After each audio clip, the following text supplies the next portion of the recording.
തുർക്കിയിലെ ഇസ്താംബൂളിൽ നടന്ന Asian masters classic power lifting championship ആണ്. സ്വർണ്ണം നേടി കച്ചത്തിലാക്കില്ല വേലായുധം. തുർക്കിയിലെ ഇസ്താംബൂളിൽ നടന്ന Asian masters classic power lifting championship ആണ്. സ്വർണ്ണം നേടി കച്ചത്തിലാക്കില്ല വേലായുധം.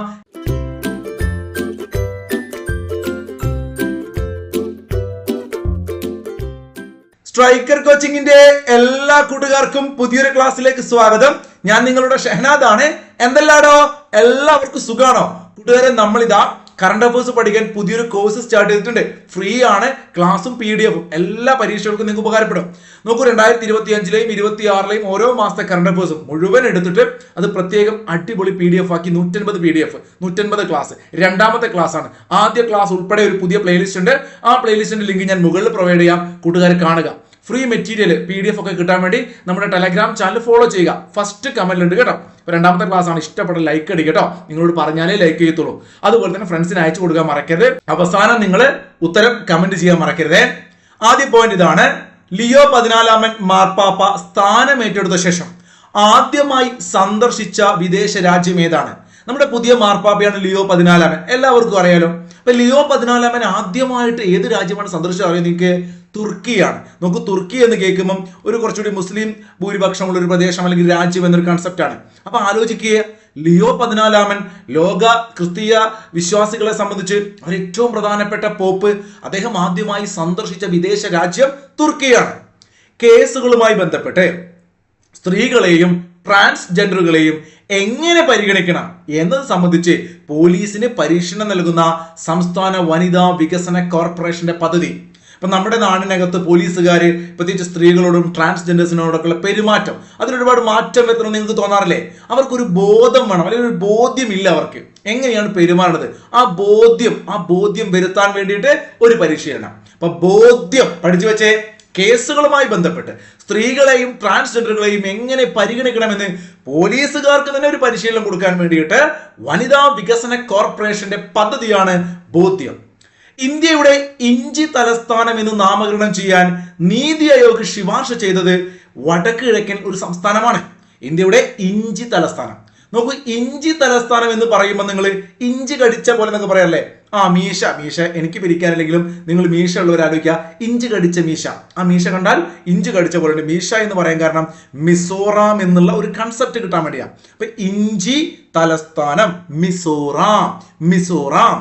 പാൻ മസാലയ്ക്ക് ആരോഗ്യ രാജ്യ സുരക്ഷാ സെസ് ഏർപ്പെടുത്താനുള്ള, സെസ് എന്ന് പറഞ്ഞാൽ തന്നെ സാമ്പത്തികവുമായി ബന്ധപ്പെട്ടാണല്ലോ. അപ്പൊ പാൻ മസാലയ്ക്ക് ആരോഗ്യ രാജ്യ സുരക്ഷാ സെസ് ഏർപ്പെടുത്താനുള്ള ബില്ല് ലോക്സഭയിൽ അവതരിപ്പിച്ചത് നിർമ്മലാജിയാണ്. നമ്മുടെ ധനകാര്യമന്ത്രി നിർമ്മല സീതാരാമൻ ആരോഗ്യ രാജ്യ സുരക്ഷാ സെസ് പാൻ മസാലയ്ക്ക് ഏർപ്പെടുത്തി. പഠിക്കുക. ഏകദിന ക്രിക്കറ്റിൽ ഏറ്റവും കൂടുതൽ സെഞ്ചുറികൾ എന്ന റെക്കോർഡ് സ്വന്തമാക്കിയ താരം നമുക്കറിയാം. സച്ചിൻ ടെണ്ടുൽക്കറിന്റെ റെക്കോർഡൊക്കെ ഭേദിച്ചുകൊണ്ട് നമ്മുടെ ഇന്ത്യൻ താരം വിരാട് കോഹ്ലി, അദ്ദേഹമാണ് ഏകദിന ക്രിക്കറ്റിൽ ഏറ്റവും കൂടുതൽ സെഞ്ചുറികൾ നേടിയത് അല്ലെ? 100 റൺസാണ് സെഞ്ചുറി.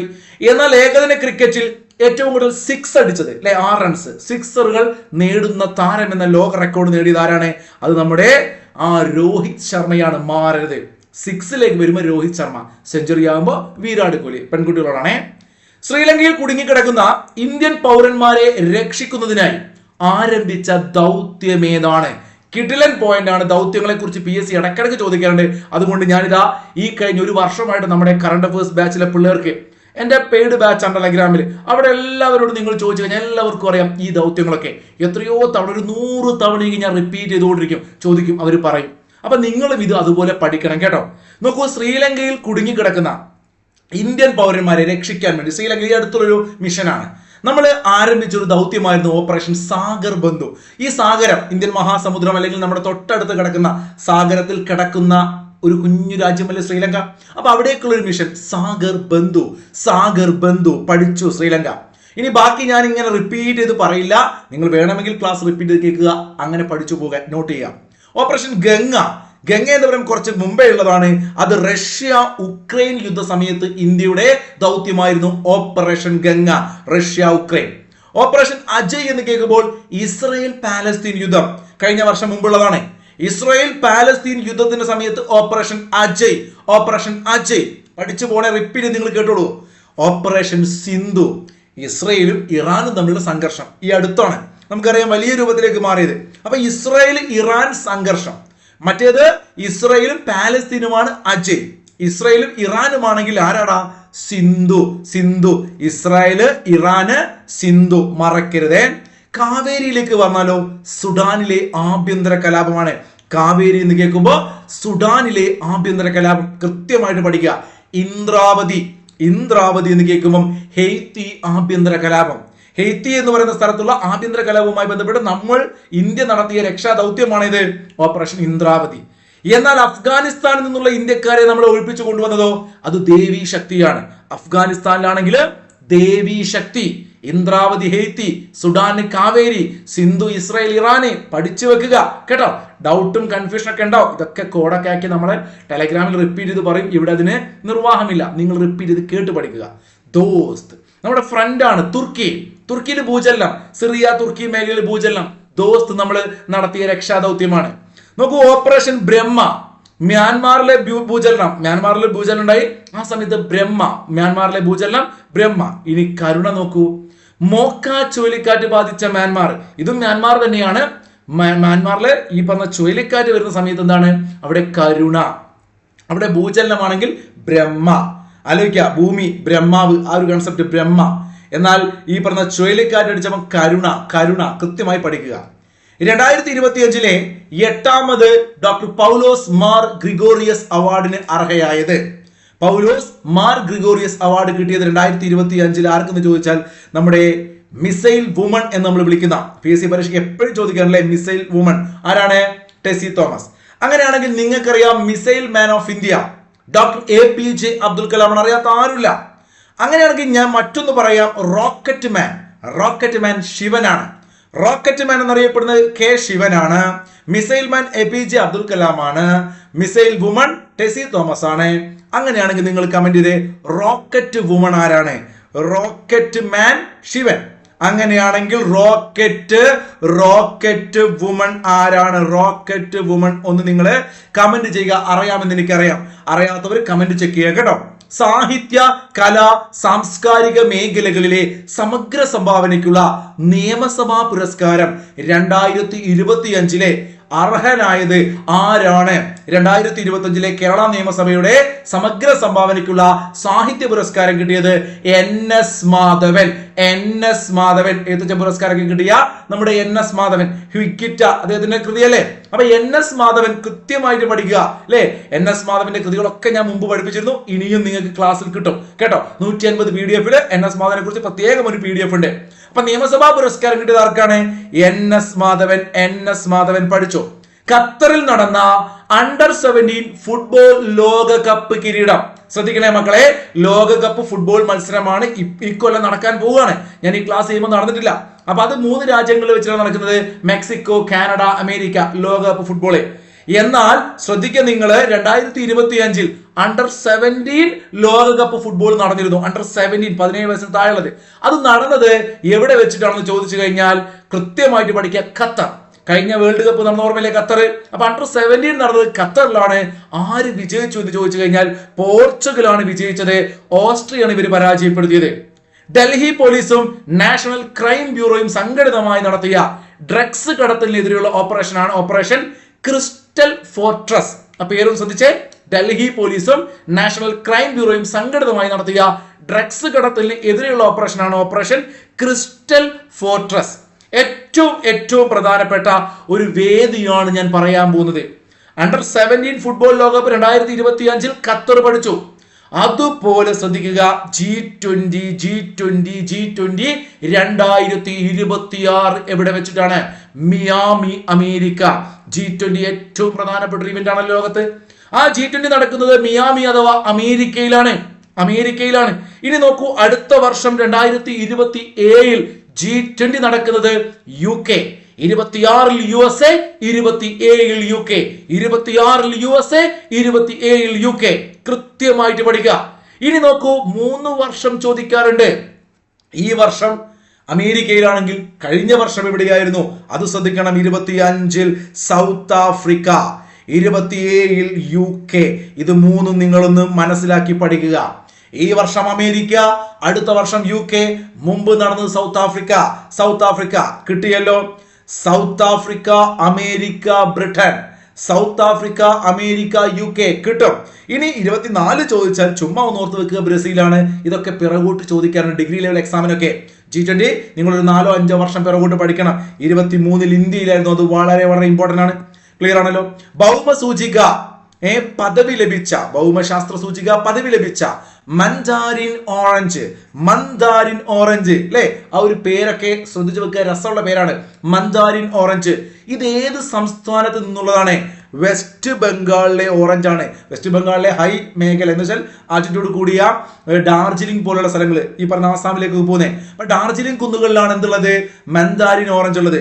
പഞ്ചാബ് നാഷണൽ ബാങ്കിന്റെ ആദ്യത്തെ വനിതാ ബ്രാൻഡ് അംബാസഡറാണ് മക്കളെ നമ്മുടെ ക്രിക്കറ്റ് താരം ഹർമൻപ്രീത് കൗർ. കൃത്യമായിട്ട് പഠിക്കുക. പഞ്ചാബ് നാഷണൽ ബാങ്കിന്റെ ആദ്യ വനിതാ ബ്രാൻഡ് അംബാസഡറാണ് ഹർമൻപ്രീത് കൗർ. കേരളത്തില് ബ്രഹ്മോസ് മിസൈൽ നിർമ്മാണ യൂണിറ്റ് നിലവിൽ വരുന്നത് ട്രിവാൻഡ്രമാണ്.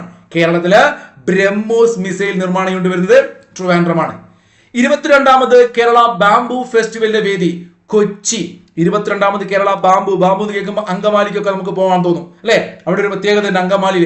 എന്താണെന്ന് കമന്റ് ചെയ്തേ. അങ്കമാലി എന്ന് പറഞ്ഞാൽ കൊച്ചിക്ക് അടുത്തുള്ള സ്ഥലമായതുകൊണ്ട്, എറണാകുളത്തായതുകൊണ്ട് അങ്കമാലി എന്താണെന്ന് നിങ്ങളൊന്ന് കമന്റ് ചെയ്യും. GK കേരള ജോഗ്രഫി ഒക്കെ പഠിച്ചവർക്ക് അറിയാം. അപ്പൊ ബാംബു ഫെസ്റ്റിവൽ കൊച്ചിയാണ്. കേരളത്തിൽ വെച്ച് നടന്ന ഇന്ത്യൻ കൾച്ചറൽ കോൺഗ്രസിന്റെ വേദി 2025 ഇന്ത്യൻ കൾച്ചറൽ കോൺഗ്രസ്, അതും കൊച്ചിയാണ്. പ്ലാസ്റ്റിക്കിന് പകരമായി തുണിയും റബ്ബർ പാലും സംയോജിപ്പിച്ചുകൊണ്ട്, ഫോട്ടോ നോക്കി കേട്ടോ, റബ്ബ് ഫാബ് എന്ന ഉൽപ്പന്നം വികസിപ്പിച്ചെടുത്ത ഗവേഷണ സ്ഥാപനം ഏതാണ്? റബ്ബ് ഫാബ്. പ്ലാസ്റ്റിക്കിന് പകരം ഈ പറഞ്ഞ റബ്ബറും അതുപോലെ തന്നെ തുണിയൊക്കെ കൂടി ഉപയോഗിച്ചുകൊണ്ട് rubber research institute of India കോട്ടയമാണ് ഇങ്ങനൊരു പ്രോഡക്റ്റ് ഉണ്ടാക്കിയത്, റബ്ബ് ഫാബ്. നവരയരി നെൽ കർഷകൻ, നല്ലൊരു പോയിന്റ് ആണ് മക്കളെ, പഠിച്ചു വെക്കുക. ഇദ്ദേഹം VS അച്യുതാനന്ദന്റെ ഏറ്റവും പ്രിയപ്പെട്ട ഒരു വ്യക്തിയായിരുന്നു എന്നൊക്കെ ഞാനിപ്പോ ന്യൂസുകൾ വായിച്ചപ്പോൾ മനസ്സിലായി, പത്രക്കട്ടിങ്ങളിലൂടെയൊക്കെ. അതായത് കേരളത്തില് നവരയരി എന്ന് പറയുന്നൊരു അരിയുണ്ട്. ഇദ്ദേഹം പാലക്കാട് ചിറ്റൂർ ആ മേഖലയിലുള്ള വ്യക്തിയാണ്. ആ നവരയരിക്ക് വളരെ പ്രാധാന്യം കേരളത്തിൽ കൊണ്ടുവരുന്നതിൽ ഒരു മുഖ്യ പങ്ക് വഹിച്ച ഒരു വ്യക്തിയായിരുന്നു, ഒരു കർഷകനായിരുന്നു, ജൈവ കർഷകനായിരുന്നു. ഈ അടുത്ത് മരണപ്പെട്ട നാരായണൻ ഉണ്ണി. ചോദിക്കും, നവരയരി നെൽ കർഷകൻ എന്ന അപരനാമത്തിൽ അല്ലെങ്കിൽ അങ്ങനെ ഒരു പേരിൽ അറിയപ്പെടുന്ന ഏത് വ്യക്തിയാണ് 2025 ഡിസംബറിൽ അന്തരിച്ചത്? നാരായണൻ ഉണ്ണി. നവരയരി നെൽ കർഷകൻ ആരാണ്? നാരായണൻ ഉണ്ണി. ഇന്ത്യയിലെ ആദ്യത്തെ എനർജി മ്യൂസിയം സ്ഥാപിച്ചത് എവിടെ, അല്ലെങ്കിൽ സ്ഥാപിതമാകാൻ പോകുന്നത് എവിടെയാണ്? വളരെ ഇമ്പോർട്ടന്റ് ആണ്. പാട്ന. നോക്കൂ, പാട്ന. ഒരു എനർജി ഉണ്ട്, നമ്മൾ നല്ല പാട്ടൊക്കെ പാടുന്നുണ്ട് കേട്ടോ. പാട്ന പാടണമെങ്കിൽ എനർജി വേണം. എനർജി മ്യൂസിയം പാട്ന എവിടെയാണ്? അത് ബീഹാറിലാണ്. വെസ്റ്റ് ബംഗാൾ ഗവർണറുടെ, ഇപ്പൊ നിലവിൽ ഇദ്ദേഹം, ഞാനിപ്പോ ക്ലാസ് എടുക്കുമ്പോൾ വെസ്റ്റ് ബംഗാൾ ഗവർണർ അല്ല, എനിവേ നിങ്ങൾ പഠിക്കുക, വെസ്റ്റ് ബംഗാൾ ഗവർണർ മലയാളിയായിരുന്നല്ലോ മുമ്പ്, എന്ന് വെച്ചാൽ CV ആനന്ദ ബോസ് സാർ. അദ്ദേഹത്തിന്റെ ഫോട്ടോ കാണാൻ നിങ്ങൾക്ക്. അപ്പൊ വെസ്റ്റ് ബംഗാൾ ഗവർണറുടെ 2025 എക്സലൻസ് അവാർഡ് കിട്ടിയത് ആർക്കെന്ന് ചോദിച്ചാൽ ഫാദർ റോബി കണ്ണഞ്ചിറയ്ക്കാണ്. ഫാദർ റോബിയാണ് വെസ്റ്റ് ബംഗാൾ ഗവർണറുടെ എക്സലൻസ് അവാർഡ് കിട്ടിയത്. മക്കളെ, ഫിഫയുടെ പല പുരസ്കാരങ്ങളുണ്ട്, ബാലൻഡിയോർ പുരസ്കാരങ്ങളൊക്കെ നമുക്ക് പഠിക്കാനുണ്ട്. ഫിഫയുടെ ഏറ്റവും പ്രധാനപ്പെട്ട അത്തരത്തിലുള്ള പുരസ്കാരമാണ് ദ ബെസ്റ്റ് പുരസ്കാരം. ദ ബെസ്റ്റ് സ്റ്റുഡന്റ് ആയിട്ട് നിങ്ങൾ നന്നായി PSC പഠിച്ച് മുഴുവൻ മാർക്കും കറണ്ട് അഫയേഴ്സ് കിട്ടണം. ബെസ്റ്റ് എന്ന് പറയുന്ന ഈ പറഞ്ഞ ഫുട്ബോളിലെ പുരസ്കാരം അത് കിട്ടിയത് കുറച്ച് കാലങ്ങളായിട്ട് നിങ്ങൾക്കറിയാം, വനിതാ ഫുട്ബോളിൽ ഏറ്റവും പ്രധാനപ്പെട്ട താരമാണ് ഐറ്റന ബോൺമാറ്റി.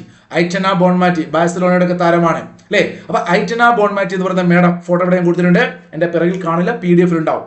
അപ്പൊ ആരാണ് ഫിഫയുടെ 2025 ദ ബെസ്റ്റ് പുരസ്കാരം കിട്ടിയ വനിത? ഐറ്റന ബോൺമാറ്റി. 2025 ഫിഫയുടെ ദ ബെസ്റ്റ് പുരസ്കാരം ലഭിച്ച മികച്ച വനിതാ താരം ഐറ്റന ബോൺമാറ്റി. മികച്ച പുരുഷ താരം ഉസ്മാൻ ഡെംബാലെ. ഇദ്ദേഹം ഏത് രാജ്യക്കാരാണ്? ഫ്രാൻസിന് വേണ്ടി കളിക്കുന്ന മികച്ച പുരുഷ താരമായി 2025 ഫിഫയുടെ ദ ബെസ്റ്റ് പുരസ്കാരം കിട്ടിയത് ഉസ്മാൻ ഡെംബാലെ. പഠിച്ചു വെക്കുക. മികച്ച പുരുഷന്മാരുടെ പരിശീലകൻ അത് ലൂയിസ് ആണ്. മികച്ച വനിതകളുടെ പരിശീലക അത് സെറീനയാണ്. അപ്പൊ ലൂയിസ് പുരുഷന്മാരുടെ പരിശീലകനും സെറീന വനിതകളുടെ പരിശീലകനും അവാർഡ് കിട്ടി. Luis Enrique, Sarina Wiegman. ഇപ്പൊ പേരുകളൊക്കെ ഇച്ചിരി മാറ്റണം മലയാളത്തിലേക്ക് എഴുതുമ്പോൾ കേട്ടോ. ഇതുപോലെ ഒന്നായിരിക്കില്ല ഇംഗ്ലീഷ് വായിക്കുക, പക്ഷെ നമ്മളത് സെറീന എന്നും ലൂയിസ് എന്നും അല്ലെ, ഉസ്മാനിക്ക എന്നൊന്നും വിളിക്കണ്ട. ഉസ്മാനിക്കൊന്നല്ല, ഉസ്മാൻ ഡെംബാലെ. അതുപോലെ ഐറ്റാന ബോൺമാറ്റി, ബോണ്, ഉസ്മാന്, എങ്ങനെ പഠിച്ചാലും കുഴപ്പമില്ല, ലൂയിസ്, സെറീന, നിങ്ങളുടേതായ ഭാഷയിൽ പഠിക്കാം. പണിയർ വിഭാഗത്തിൽ നിന്ന് ഇന്ത്യയിലെ ആദ്യത്തെ വനിതാ പഞ്ചായത്ത് പ്രസിഡന്റ്, വളരെ വളരെ ഇമ്പോർട്ടന്റ് ആണ്. പണിയർ വിഭാഗം എന്ന് പറയുമ്പോൾ അവിടെ ഞാൻ ഒരു ചോദ്യം ചോദിക്കട്ടെ. പണിയർ വിഭാഗത്തിൽ നിന്നും ഇന്ത്യയിലെ ആദ്യമായി ഒരു നഗരസഭയുടെ അധ്യക്ഷനാവുന്ന വ്യക്തി ആരാണ്? അടുത്തൊരു PDF ഞാൻ പഠിപ്പിക്കും. അറിയുന്നവരൊന്ന് കമന്റ് ചെയ്യുക. അതും ഈ 2025 തദ്ദേശ സ്വയംഭരണ തെരഞ്ഞെടുപ്പിലെ റിസൾട്ടിന്റെ ഭാഗമായിട്ട് ചോദിക്കുന്നതാണ്. പണിയർ വിഭാഗം. അപ്പൊ ഈ പണിയർ വിഭാഗത്തിൽ നിന്നും ഇന്ത്യയിൽ ആദ്യമായി ഒരു പഞ്ചായത്തിന് ഒരു പ്രസിഡന്റ് ആയിട്ട് ഒരു വനിത വരികയാണ്. പണിയർ വിഭാഗത്തിൽ നിന്നുള്ള ഒരു പെൺകുട്ടി ഒരു പഞ്ചായത്ത് പ്രസിഡന്റ് ആവുകയാണ് ആദ്യമായിട്ട്. പേര് അനുശ്രീ സുരേഷ്. അവരുടെ ഗ്രാമപഞ്ചായത്ത് ചാലിയാർ ഗ്രാമപഞ്ചായത്ത് മലപ്പുറത്താണ്. അപ്പൊ ചാലിയാർ ഗ്രാമപഞ്ചായത്തിന്റെ പ്രസിഡന്റായിട്ട് അനുശ്രീ സുരേഷ് വരുന്നു. അനുശ്രീ എന്നുള്ള പേര് പഠിക്കുക. അനുശ്രീ പണിയർ വിഭാഗത്തിൽ നിന്നും ഇന്ത്യയിലെ ആദ്യത്തെ വനിതാ പഞ്ചായത്ത് പ്രസിഡന്റ് ആവുന്നു. 2025 ഡിസംബറിൽ അന്തരിച്ച റാം വി സുധർ, കൃത്യമായിട്ട് പഠിക്കണം. ഇദ്ദേഹത്തിന് ഇവിടെ കൊടുത്തിട്ടുണ്ട്, റാം വി സുധർ. ഇദ്ദേഹത്തിന്റെ പേര് നിങ്ങൾ GK പഠിക്കുമ്പോൾ ഒരു പക്ഷേ ശ്രദ്ധിച്ചിട്ടുണ്ടാവും. നമ്മൾ ഇന്ത്യയിലെ ഏറ്റവും വലിയ പ്രതിമ, ഏകതാ പ്രതിമ, നമ്മുടെ പട്ടേലിന്റെ പ്രതിമയിലെ സ്റ്റാച്യു ഓഫ് യൂണിറ്റി, ആ ഒരു പ്രതിമ പഠിച്ചപ്പോൾ നിങ്ങൾ എഴുതി പഠിച്ചിട്ടുണ്ടാവും ശില്പി റാം വി സുധർ. അപ്പൊ നോട്ട് ചെയ്ത് വെക്കുക, ഇദ്ദേഹം ഈ അടുത്ത് മരണപ്പെട്ടു. ചോദിക്കാം, 2025 ഡിസംബറിൽ അന്തരിച്ച റാം വി സുധർ ഏതു മേഖലയിൽ പ്രശസ്തനായ വ്യക്തിയാണ്? അദ്ദേഹം ശില്പിയാണ് എന്ന കാര്യം മറക്കണ്ട. അദ്ദേഹം എന്താണ്? ശില്പിയാണ്. ലോകത്തിലെ ഏറ്റവും ഉയരം കൂടിയ പ്രതിമയായ സ്റ്റാച്യു ഓഫ് യൂണിറ്റി അദ്ദേഹമാണ് അതിന്റെ ശില്പി. അതുപോലെ ഇദ്ദേഹത്തിന് ഒരു വിശേഷണമുണ്ട്. എന്നാണ്? ഇന്ത്യൻ മൈക്കൽ ആഞ്ചലോ എന്ന് വിശേഷിപ്പിക്കപ്പെടുന്നത് ഇദ്ദേഹത്തെയാണെന്ന് പറയപ്പെടുന്നു. പാർലമെന്റ് വളപ്പിലെ ധ്യാനനിരതനായ മഹാത്മാഗാന്ധി, അവിടെ ഒരു പ്രതിമയുണ്ട് മഹാത്മാഗാന്ധിയുടെ, ആ പ്രതിമയുടെ ശില്പിയും ഇദ്ദേഹമാണെന്ന് പറയുന്നു. പത്മഭൂഷൺ, ശ്രദ്ധിക്കണേ, ഇദ്ദേഹത്തിന് പത്മഭൂഷൺ കിട്ടിയത് 2016 ഒരുപക്ഷെ സ്റ്റേറ്റ്മെന്റ് ആയിട്ട് ചോദ്യം ചോദിക്കാം. കലാ, കായിക, സാഹിത്യ, സാംസ്കാരിക മേഖല, നമുക്ക് ക്വസ്റ്റ്യനിലെ 5 മാർക്കുകളുണ്ട് പ്രധാനപ്പെട്ട 10th ലെവൽ പരീക്ഷയ്ക്ക് ഉൾപ്പെടെ. അപ്പൊ അവിടെ ഒരു സ്റ്റേറ്റ്മെന്റ് ആയിട്ട് റാം വി സുധറിനെ കുറിച്ച് ചോദിച്ചാൽ നിങ്ങൾ നോട്ട് ചെയ്ത് വെക്കുക. സ്റ്റാച്യു ഓഫ് യൂണിറ്റി, മഹാത്മാഗാന്ധിയുടെ പാർലമെന്റിലെ ആ ഒരു വളപ്പിലെ പ്രതിമ, ഇന്ത്യൻ മൈക്കൽ ആഞ്ചലോ എന്നറിയപ്പെടുന്നു. 2016 പത്മഭൂഷൺ ലഭിക്കുന്നു. നമ്മൾ നേരത്തെ പറഞ്ഞ ചാലിയാർ ഗ്രാമപഞ്ചായത്ത് പ്രസിഡന്റ് അനുശ്രീ സുരേഷ് മേഡത്തിന്റെ ഫോട്ടോ ഇവിടെയുണ്ട്. ഇനി മറ്റൊരു അടിപൊളി ചോദ്യമാണ്. ഇവിടെ നിങ്ങൾക്ക് എന്റെ പിറകിൽ കാണുന്നറിയില്ല, ഒരു അപ്പൂപ്പനെ കാണാം. അപ്പൂപ്പൻ എന്ന് പറയാൻ കാരണം 71 വയസ്സായി. ചേട്ടന്റെ പേര് വേലായുധൻ എന്നാണ്. അദ്ദേഹം ഈ പറയുന്ന വെയിറ്റ് ലിഫ്റ്റിംഗ് ചാമ്പ്യൻഷിപ്പിൽ പങ്കെടുത്തു, സ്വർണം അടിച്ചു. പിള്ളേരെ കണ്ടു നോക്കൂ നിങ്ങൾ, തുർക്കിയിലെ ഇസ്താംബൂളിൽ അല്ലേ. അപ്പൊ നമ്മുടെ വേലായുധ എന്നൊരു പാട്ടൊക്കെ അല്ലേ, ആ പാട്ടിന്റെ രൂപത്തിൽ വേണമെങ്കിൽ പാടാം. തുർക്കിയിലെ ഇസ്താംബൂളിൽ നടന്ന അങ്ങനെയൊക്കെ പാടാം നമുക്ക്. അപ്പൊ നോക്കൂ, തുർക്കിയിലെ ഇസ്താംബൂളിൽ നടന്ന Asian masters classic power lifting ചാമ്പ്യൻഷിപ്പിൽ സ്വർണം നേടിയ മലയാളി ആരാടാ?